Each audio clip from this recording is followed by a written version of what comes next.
آج کی جو ضرورت ہے اس دور کی وہ ہے سیرت طیبہ پر عمل کرنا، اور یہ بنیادی مسئلہ ہے اہل سنت و جماعت کا کہ آج ہم نبی پاک صلی اللہ علیہ وسلم کی سیرت طیبہ کو نہ پڑھتے ہیں نہ اس پر عمل کرتے ہیں، اور یہی وجہ ہے کہ ہمارے معاشرتی مسائل بڑھ رہے ہیں۔ مثلا آپ جس سے بھی پوچھیں کہ آپ کا جناب کیسا سلسلہ چل رہا ہے، کیسا کام ہے، تو ہر شخص دوسرے کے رویوں کی شکایت کرتا ہے کہ میرا ہمسایہ میرے ساتھ یہ کرتا ہے، میرا فلاں رشتہ دار میرے ساتھ ایسا سلوک کرتا ہے۔ تو اگر آپ حضور کی سیرت طیبہ پڑھیں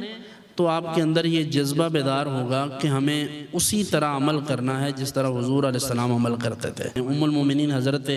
سیدہ عائشہ رضی اللہ تعالیٰ عنہ سے مروی ہے کہ حضور ایسے بولتے تھے کہ کوئی لکھنا چاہتا تو لکھ سکتا تھا۔ تو حضور علیہ السلام کی ایک ایک بات، ایک ایک بول حضور کا اس لائق ہے کہ اس پر عمل کیا جائے۔ آج بھی ہمارے لیے دو چیزیں ہیں، ایک تو آپ کی ذات اقدس کو ماننا، اور پھر حضور صلی اللہ علیہ وسلم کی بات کو مان کر، یعنی حضور کی سیرت طیبہ ہے، آپ کی سنت مطہرہ ہے، اس پر عمل کرنا، یہ ایک دشوار کام ہے۔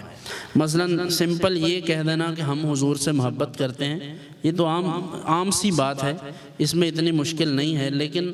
اگر حضور کی سیرت طیبہ کو دیکھا جائے، آپ کے مبارک